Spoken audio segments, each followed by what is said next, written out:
Hey guys, thanks for listening to the Spiritual Grind. We hope you enjoy it, and don't forget to follow, hit the little bell for your notifications when the podcast is posted, and follow, and share with your friends. We hope you enjoy it. Leave a comment if there's any topics that you want us to speak about. Like, follow, share. Thank you very much, Dr. Jenny.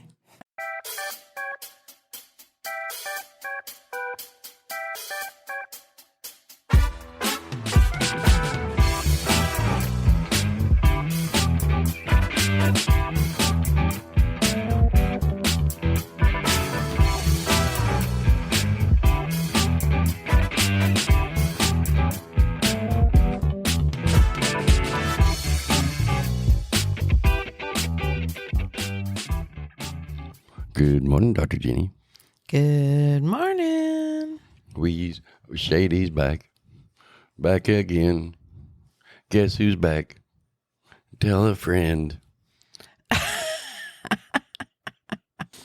Hey guys, welcome back to the Spiritual Grind. We're having a good day so far. Kind of quiet. I like it. Knock on wood. So it stays quiet today. Good morning, Dr. Jenny. Are you Good morning. Is your voice box broken? No, I'm not broken. You're not broken? No. So I have not been up very long. Oh, you're still not awake yet? Oh, no. I mean, I can do this stuff in my sleep. I know, right? So, last week we started the series on relationships and building a great relationship. Yeah. And we verified and taught people how to identify if their picker is broken. So, time to move into stage 2 of the relationship series. All right. So, once you fix your picker and identify your ownership within the previous history, now you're free, you're open, your picker is in line, you set your intentions and what you want. What's next? Well, I have to get past the way it's being set up because I don't like putting out there the premise that anything is broken or that we're doing anything wrong. Because all along our journey, we create our reality for the purpose of growth and evolution. So everything is perfectly designed and synchronistically. What was that? That was my sleepy tongue. Orchestrated and put into place. And so I don't want to put out there the premise that your picker's broke means that you did something incorrect or wrong. I agree. It was just a funny title. Yeah, just an analogy. To get across the point. Just to make everybody understand. I don't want to put that energy out there. I agree. And it's not about, for me, it was about giving it a way that people could relate to. They question their relationships. They want to know why they end up in the same scenario over and over and over. And the only common denominator in all those is that one individual. Right. And so I would like to back up and just revisit for the purpose of clarification. Okay, let's do it.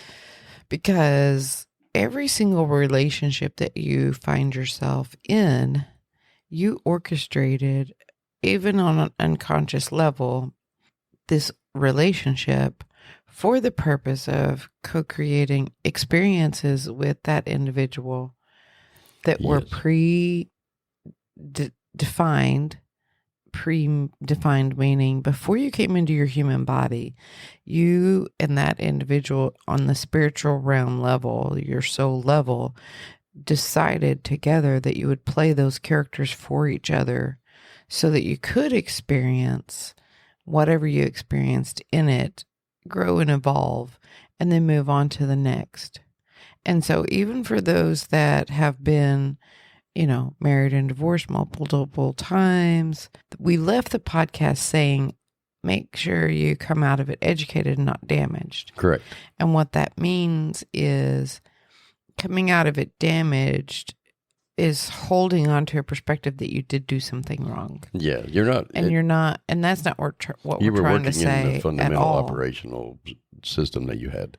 And you can't. By design. By design. I totally It agree. had to be set up that way so that you could experience whatever the yucky parts, the blissful parts, for Agreed. just the pure purpose of having that experience, or for the epiphanal learning of whatever you learned coming out of that. Now, if you're in a non-awakened state or just beginning your awakening process, it's very easy to go back and look at those relationships and say, oh, I did that so wrong. And especially if you're not in an awakened state and don't understand how all the mechanisms work yet, you could fall into that trap of self-judgment Self-blame. and Yep. criticism Yep. and hang out there. And all we're trying to do is bring you to the awareness that you don't have to hang out in that place. Right. That It's not about it blame. was all for a purpose and for your highest growth. Right. It's not about blame. It's about ownership and understanding and awakening. It's not about blame. Becoming self-aware of, Right. I'm the common denominator in that. I create my own reality. So now let's look at it instead of a victimhood or self-criticization. Be positive, right? Is, okay, let me look at this from a different perspective as the common denominator and someone who creates my reality. What was it that I was supposed to learn? And that will help bring you out of that, what would feel like a perpetual loop Yeah. of recreating the same scenario, finding yourself in the same type of relationship over and over and over. It's usually because you're not stopping to look at what we described in the previous podcast of, what do I want to do different? What habits do I need to consciously retrain within myself? What beliefs do I need to let go of? And so I just wanted to revisit and clarify. Yeah, totally. It's not a self-criticize, punish myself because I keep finding myself in crappy relationships or Agreed. not the best ones. They all served a purpose to get you to where you are now. Yeah. And so part of the healing process could be that you go back and you revisit each one of those relationships. Yeah. And find out what it is that you had planned for yourself to learn from them. I know for me, I did this journey and went back in. I kind of used it as the JCPenney's catalog or this year's catalog. You remember when we used to get that big giant catalog at the house? Yeah. Where you could kind of shop. Or you can go to JCPenney's and you could go pick one up free at the customer service. Yeah. Same thing with Macy's and Dillard's. They used to give out big catalogs you could take home. I went on a good probably 30, 45 days sabbatical of really looking into this for myself. Can you spell that? Sabbatical? Yeah. No. Okay. I may have a doctorate, but it's not in vocabulary It's not or in spelling. Absolutely not. The spelling bee person I got out on the first round. And we only had to spell the. SEBATICAL. Just so you know. I'm the speller of the two of us, by the way. Yes. You and Siri are what saved my life. Anyway, so continue on. Sorry. I just, what I did is I took each relationship, and we're talking about partners in a romantic, dating, intimate relationships. So you're talking about the next step. This is you're going into the next step after you identify your ownership in each one of the previous things, and now you're talking about what would you stage two? How would you identify it or title it? I would say that this is going shopping. Digging through the contrast. Okay. Kind of like a clearing contrast. Yeah. Not really clearing it, but identifying the must-haves. Okay. You're going shopping. And the things that you don't like. You're basically going shopping. So you've created this whole JCPenney shopping catalog of all the relationships you've ever had. I went all the way back to, because I can remember having in kindergarten a little boyfriend. And in kindergarten? Yeah. Wow. But that was when my mom was still What'd y'all involved. do? Eat crayons together? And and glue. And glue? And she did not like the fact that I had a little boyfriend. Anyway, I went all the way back to each one of them. Mm-hmm. And I took each one by one, and I wrote down my experiences. Positives And like negatives. I said, this was probably a good 45, maybe even 60-day process. So it's not a sprint. Yeah. If you truly, truly want to get clear about and clean up that loop, because I found myself in one of those loops where I kept picking the same type of person, and I finally got tired of it. And I did exactly what you said in the first podcast, is I was like, okay, you know what? I am the freaking common denominator in every one of these not so pleasant freaking relationships. And I'm tired of it. I'm tired of experiencing it in this manner. I want something to be different. And in that very moment, it was like the clouds opened up, the angels sung, and it was like an epiphanal moment for me. The minute I came to the conscious realization that I'm the common denominator, it kind of just rang my bell. Yeah. And so what I did is I went through each relationship, every single one of them, and I wrote down what the relationship was like, going back and kind of remembering what happened, what didn't happen. And I journaled. Each relationship got its own page.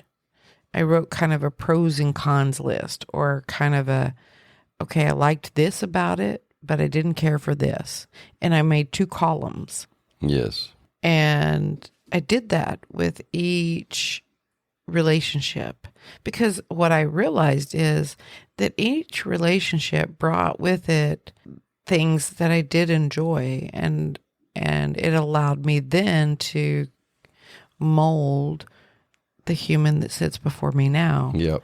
And we have a beautiful relationship, but I put the work in, and I did decide and discern between the contrast. And that's what all this is really about, is getting crystal clear about what it is you want and you don't want. Kind of revisiting the contrast. Right. Yeah. But be careful that you don't get trapped or tangled up in insisting that it has to look like how your story that you write. How your human looks. story writes. Yep. Right. Yep, I agree. And so I just went one by one, writing those 2 columns, the things I do like and the things I don't like. And as I did that, more and more awareness began to unfold. Oh, you know what? I liked, and it was tiny, small things. I liked the way this person would look at me. I liked the way this person would do this. I did absolutely not like this. And it was a pretty in-depth view of what exactly I'm shopping for in my robot See, I took AI that to a whole nother, husband. I took that to a different level too. Is I actually looked at how I responded and how I acted to each one of those scenarios. Yeah. Because you can create your own negativity very easily if you look at yourself by, I messed this one up, and you start blaming the other person, or you did this because of this, and you just have to look at the pros, what you liked, the cons, what you don't like, and how you responded in each one of those, and change all 3 of those perspectives. Exactly. It's a kind of a twofold thing. Agreed. You take each relationship and you make a shopping list. Right. But then also in that, I agree with you 100%, being accountable and truly honest with yourself of what part you had in it will also clean out your garbage can. Yeah, because if you're deferring or putting the blame off on the other person in each relationship so that you can walk away, I'm a happy boy. Happy boy.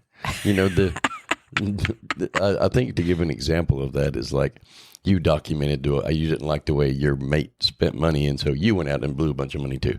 You know, that's kind of a good that's kind of just a little example of when you're identifying those contrast moments in previous relationships, to document yourself and what you did within the positives and negatives. Right. And, he brought me flowers one day, and I reacted. I got all excited and had an intimate moment about it.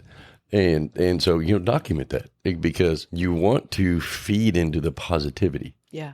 So when you identify the contrast within it, then you want to focus on those positives and try to rebuild that energy of the positive. You don't want to try to rebuild the same situation.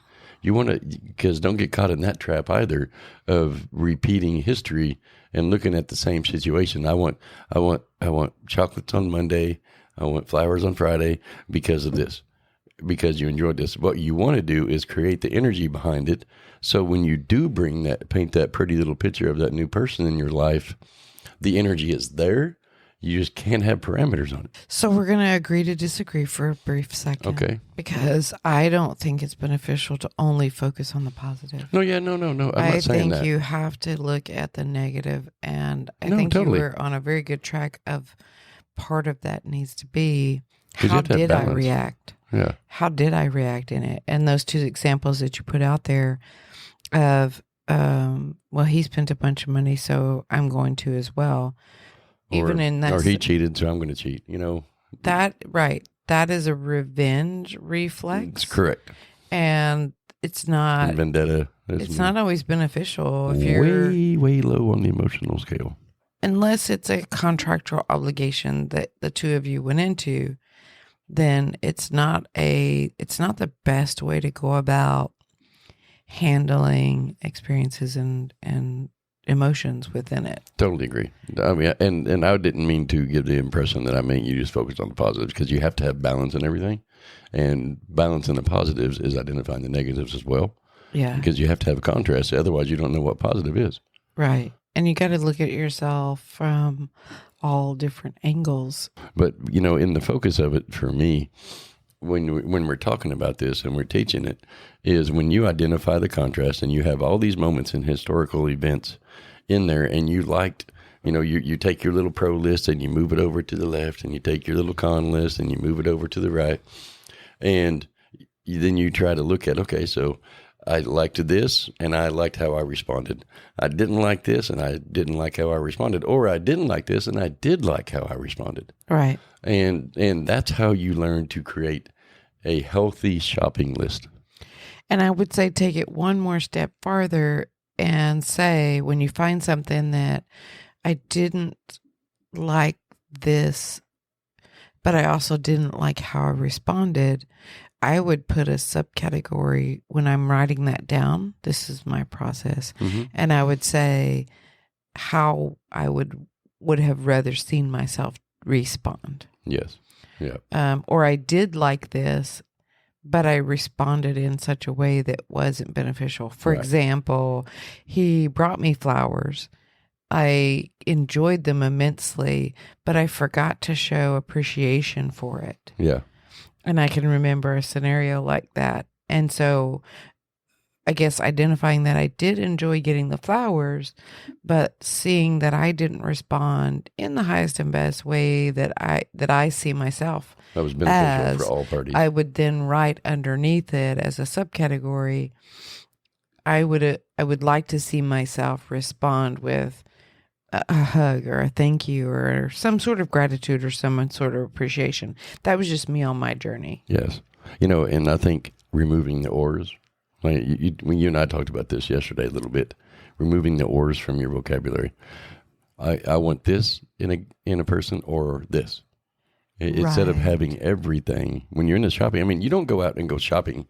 You don't go down to JCPenney's, as you just said, and said, I'm going to go down and buy a shirt.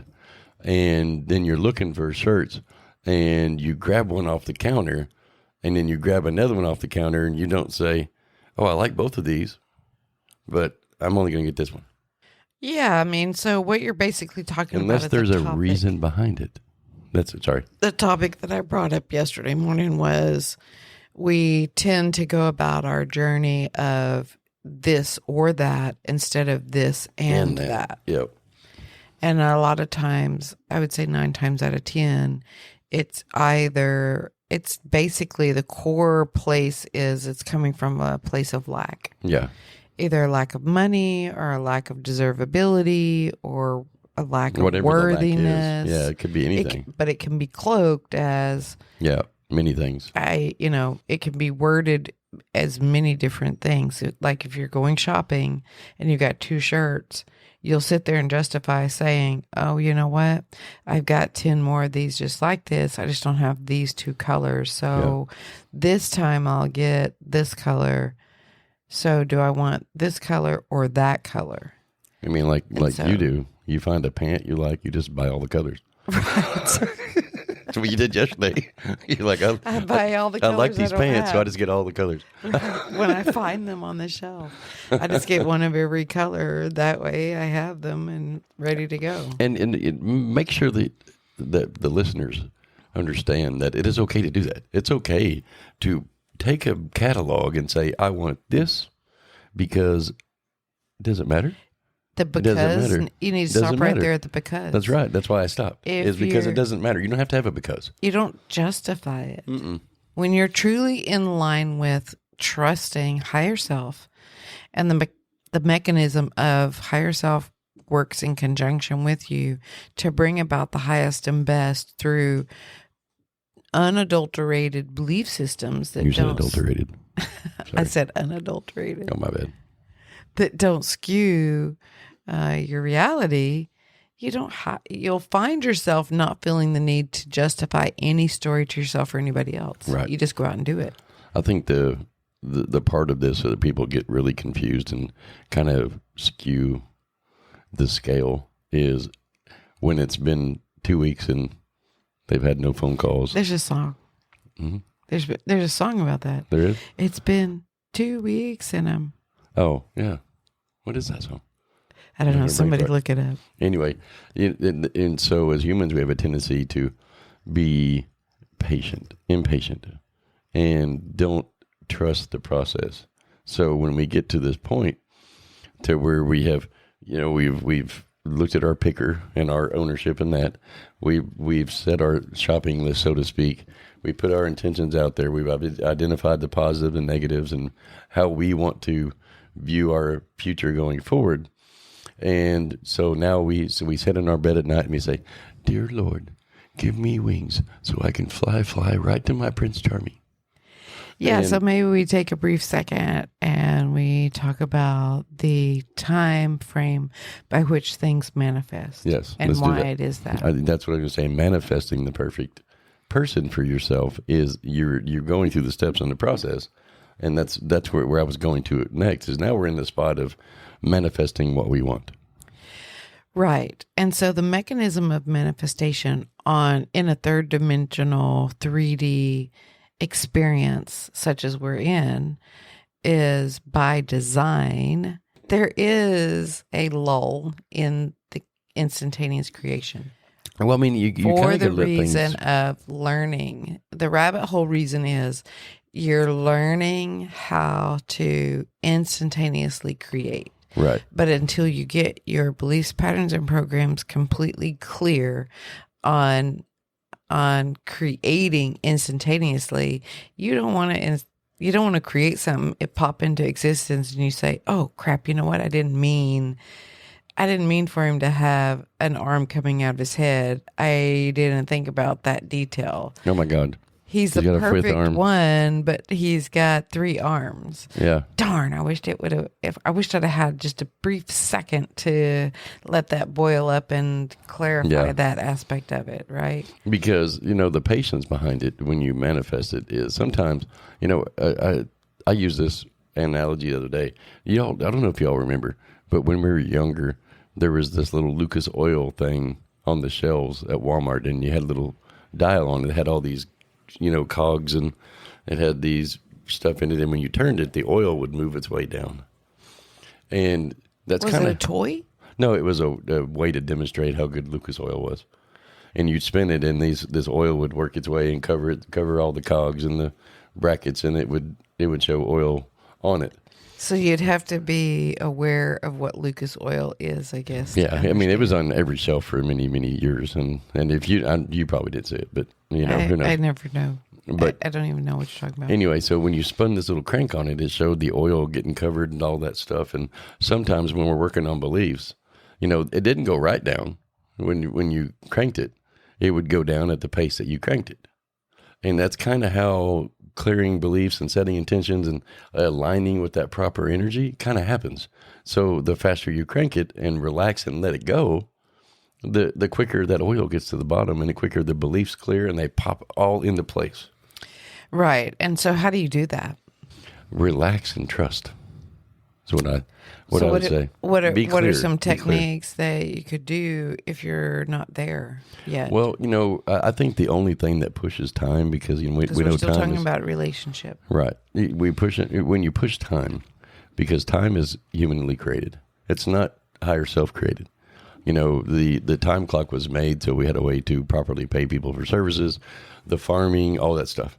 But it was also created on a little bit higher level, because you have to have time space in order to experience dimensional, a linear reality. Linear dimensions. So it does have a little bit of... It's got a little bit of use, but at a different higher level, right? But when we as humans have a tendency to say, "Okay, I did all this hard work. I want to benefit now," and we have to eliminate and be open and not push.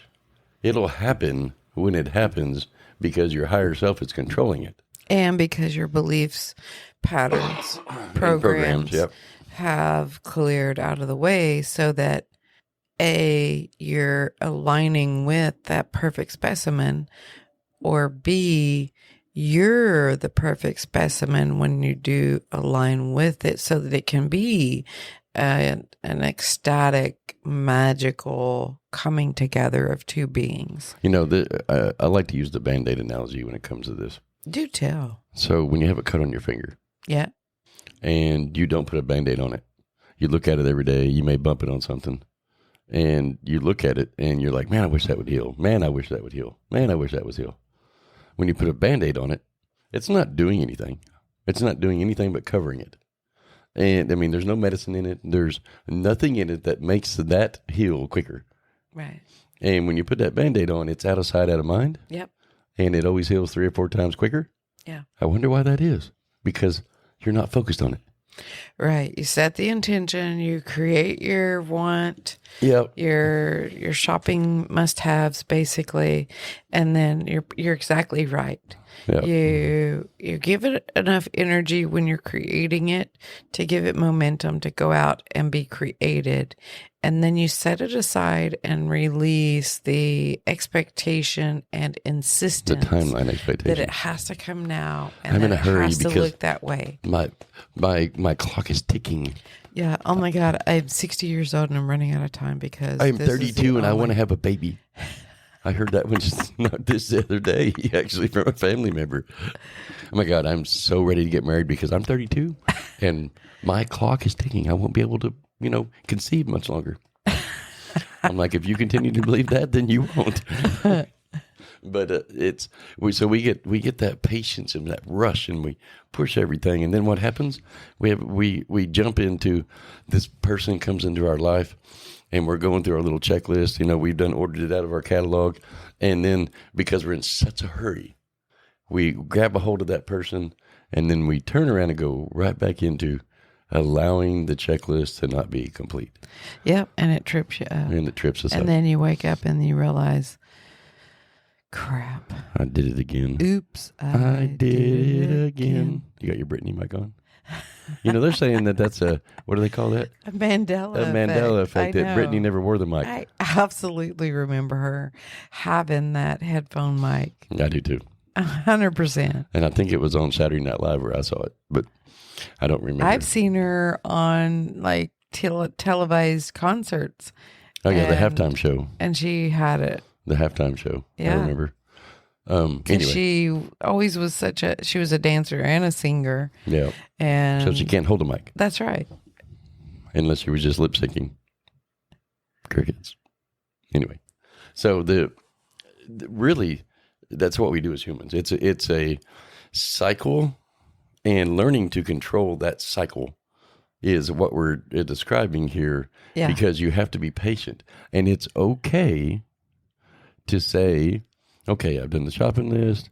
Now I'm at JCPenney's. I'm going through the counter, and I'm looking for a blue button-down shirt with short sleeves, and I want it to have white stripes. But I found this blue shirt. It doesn't have white stripe, but it's short sleeve. It's buttoned down. It's not going to match the pants that I have for him, but it's close enough. And what happens? You take it home, you hang it in the closet, and you never wear it. That's right. And you never wear it. So you got to ask yourself why. Why is it not okay to say, no, this is not what I was looking for. I'm not going to buy. Right. I'm going to wait until the exact one comes along. That's right. And you got to be patient within it, because it will manifest when you go through these steps. Yeah. It will manifest in the proper way, in the proper timeline, based on your beliefs, patterns, and programs after you've done the work. Yeah. And so now we're in this impatient human world, and you're just hanging out with your friends, you're doing whatever, now you start talking to your friends about, oh my gosh, I'm so tired of being alone. I'm looking for something. I'm bored, instead of entertaining yourself and just staying firm to who you are and what you want. Because I promise you, it will happen. Yeah. And I mean, while you're waiting for it to happen, it's a good opportunity and an educational opportunity that as those kinds of statements pop up, I'm so bored. I can't wait. Why is this taking so long? I'm lonely. To stop and look at why you're having that perspective. Yeah. Is it a societally embraced belief of there's a certain time that you're supposed to be married at this time, you're supposed to be in college at this time, because society has done that, programmed the general population on how the life is supposed to play out as far as age. You graduate high school, and then at this age, you're into college, you get done through college in, 3 years, 4 years, and then you're going off to have the perfect marriage. And so many years into that marriage, then you're having, 2.1 kids and a dog and a white picket fence. And there are age defining constructs within that were taught by society, and coming out of that. I have something to tell everybody, very important. Do tell. Society is never right. It always changes. It's all trends. Right. I mean, it's always trending. Look at, the example you brought up the other day, the nutritional chart. Yeah. How much has that changed over the years? Yeah. How long? There's so many examples that you can put out there. The single income household versus 2-income household. Yeah. There's all these trends. It's all a trend. Right. And they change. And so you can't rely on societal taught things. You have to go with what's inside of you. Right. Remove those societal pushed beliefs. Yeah, decide for you what it looks like. That's right. Write your own life book. You are the author of your book. That's right. Don't do it based on what society is taught.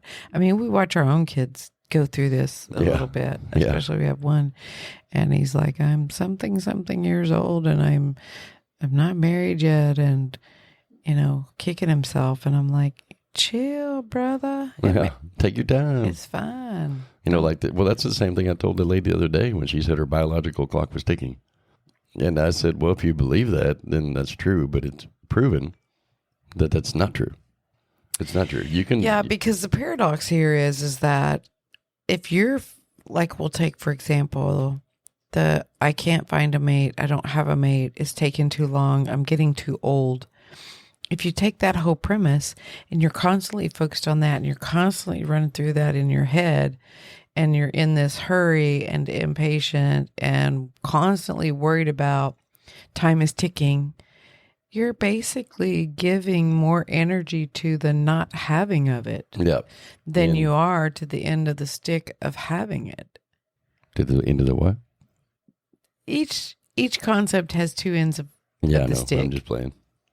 And so I was just imagining a stick, and in the center is the balanceability. And so now we went through all these processes, and we kind of explained to it, and then we get to the point where we're bored and we start pushing impatience. And I think one of the things that we do as humans is we have a tendency to do what's easiest. And when we get into that spot, we'll start going to our old hangouts. We'll go start seeing old friends. We'll start doing the same things we did that led us down that road that we already historically have identified. Right. And change yourself, because I see this mistake a lot. And I did it.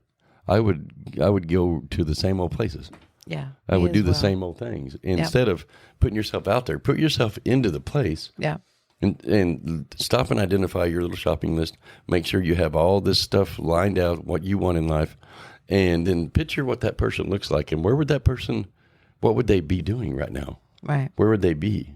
Yeah. Are they going to be down at the racetrack watching the NASCAR race? Are they going to be at church praying?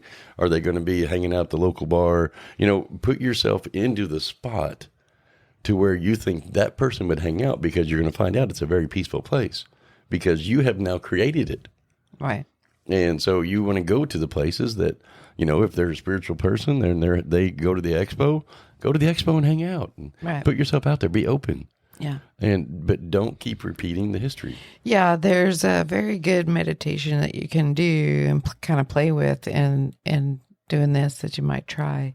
And, that's to sit and meditate down into a place or far out into a place of imagining yourself on a picture screen 5 years in the future. Right.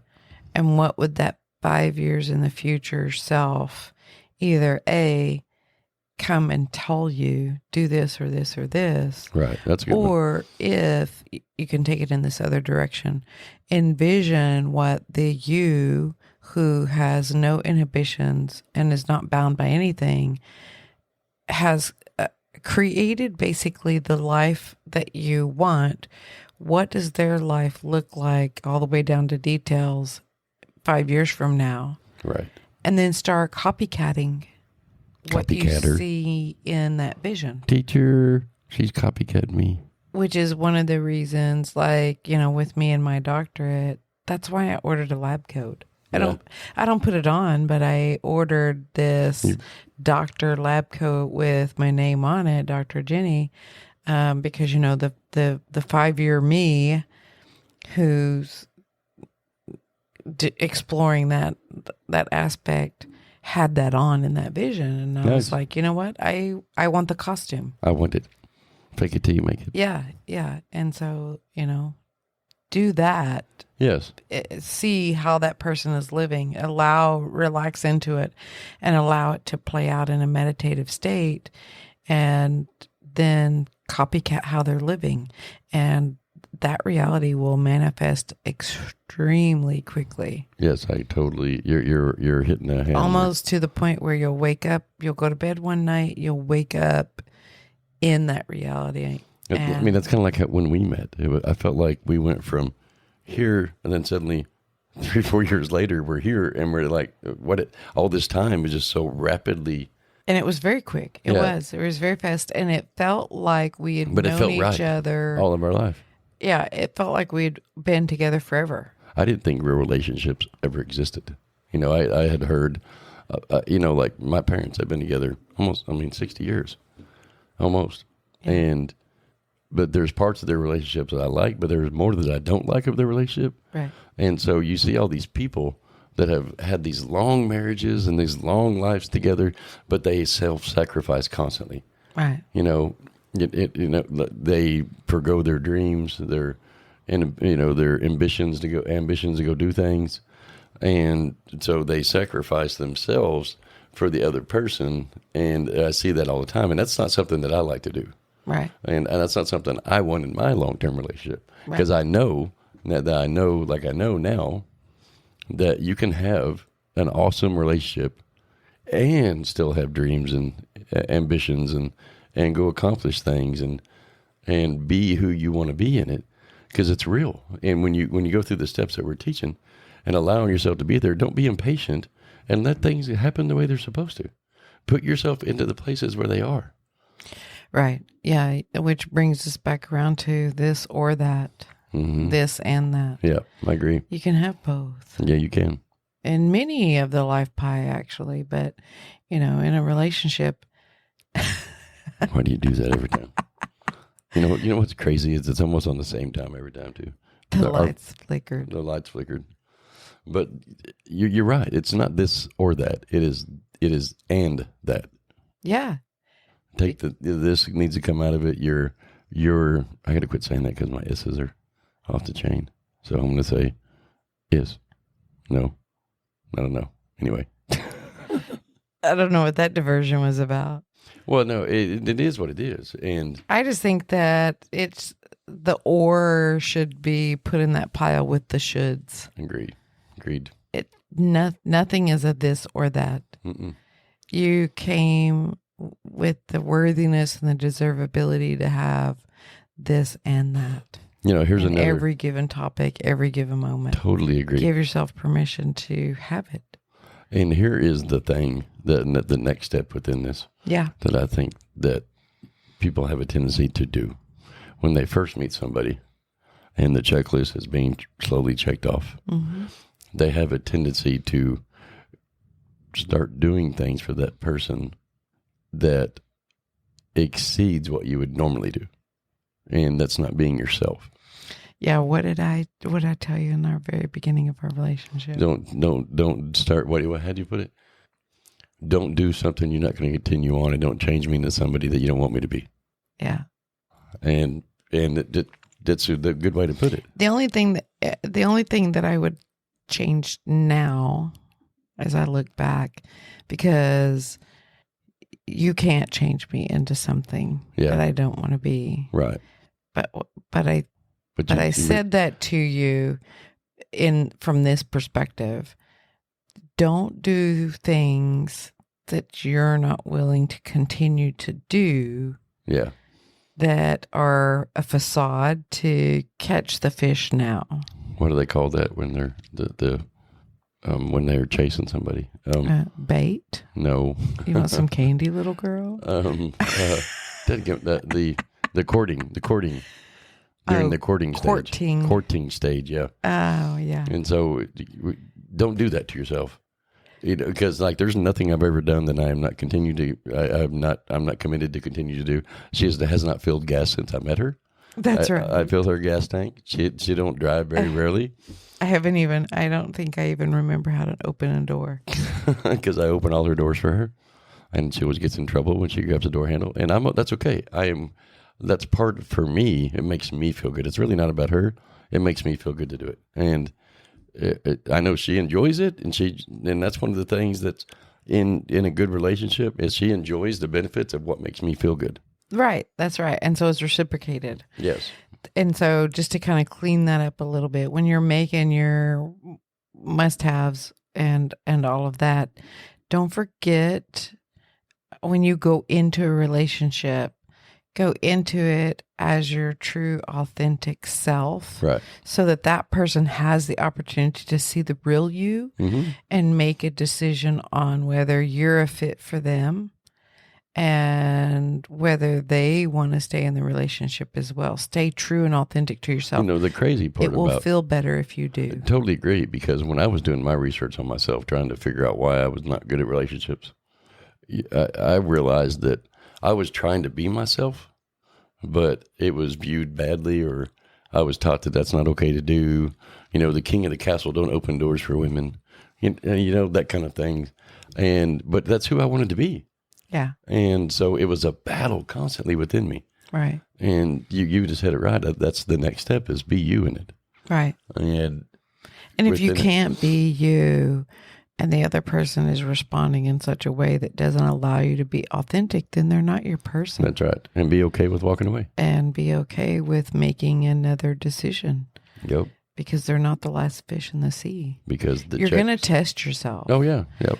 That's the other thing to remember in this, is that once you do these techniques and you get really clear about your shopping list, you're going to test yourself to see if the beliefs, patterns, and programs have really released or redefined or have been rewritten. And so you'll put yourself through pop quizzes, and you'll allow yourself to bring to your reality an individual. And here's how that works. When you do a pop quiz, they'll check part of the boxes. Yeah. And you'll think, oh my gosh, this is the one.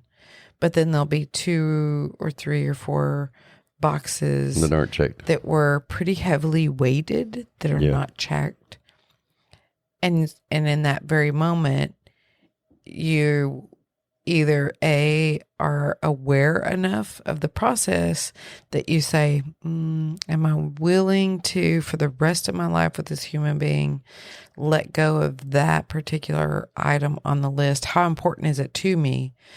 Or You wouldn't have made the list. If I let go of it, is it going to then create an educational opportunity to release anger, resentment, something like that? Like I see people do it all the time to themselves. They'll go through the work, they'll went through a relationship, and then suddenly the rebound person's in their life, and checks a lot of the boxes. Right. But that is a test. It is. It's just a little A little pop quiz. Okay, I did all this work. I'm going through all this, and then you get this person that's really close, and so you start doubting your list, and you start looking at it, and you want to maybe change your list, maybe. Yeah. And the reality is that's just a test for you. Right. And use it as such. Yeah. If things pop up, for example, I'll talk about my own personal journey as an example. As I went on this, journey myself, I would go out with individuals and they would check a lot of the boxes, but there would be one or two biggies. And I would say, maybe that one's not so important to me. Can I live without it? But what I would notice is what would follow that is statements like, I'm never going to be able to find anybody else that's going to find me attractive. This is probably the best I can do. I'm getting older and I'm getting uglier. Yeah, this is probably the best I can do because, I'm not that supermodel. Those kinds of things would pop up about like my visual appearance. I'm not this beautiful supermodel. So this is probably the best I can do. Maybe I'm being unrealistic. Yeah. And I knew right then that I had some work to do on this particular pop quiz. Yep. In that I needed to look at my view of my physical appearance and work on that aspect. And so use it as that. Yeah, I agree.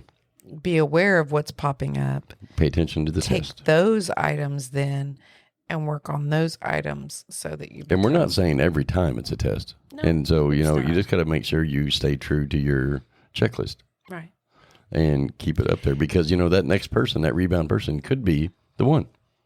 Well, and I'll tell you this too. My checklist did modify. I did modify it. Yeah. Because along the journey, it wasn't just opportunity to look at myself and see what crap I was still hanging on to. Mm. It really was an opportunity to tweak the checklist and say, okay, is this something I really need is this something I really want to have as a must have? And there were times when I would take things off the list when I was creating you. Yeah. And when you were creating me, that sounds funny. My little AI lover. When I was creating you, there were things that I would take off of the checklist and be like, you know what? Because putting that component on the checklist and kind of setting with that, I realized that putting it on the checklist was coming from a place of fear or lack. And by writing it down allowed me to view that and clean it up a little bit. And so there were things that I took off my checklist because it was coming from sometimes you fear. Meet people that check the checklist and you don't like the contrast of the check being checked. And so it's okay to take it off. How many checks does it take a check to make a check? Well, a check would check as many checks as a check could if a check could check checks. That's pretty good, wasn't it? Very impressive. I nearly spit my coffee out. Well, I think we're in a good place. Do you have anything else? I think this is a good place to end stage 2. Yeah, so brief rundown. Uh-huh. First is coming to the realization that you're tired of repeating the pattern. Review the historical. Review your history. Right. Create those must-haves. Do's, don'ts, the and things reactions. you liked, you didn't like. Yeah.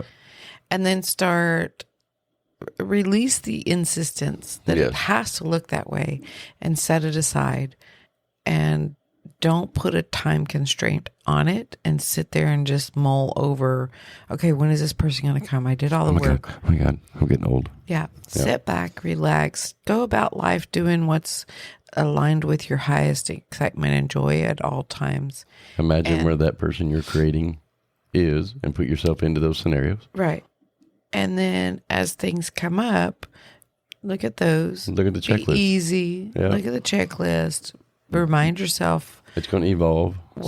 What boundaries I'm willing or checks I'm willing to negotiate when you do get the opportunity to go. Be patient. In the pop quiz relationship. Yeah.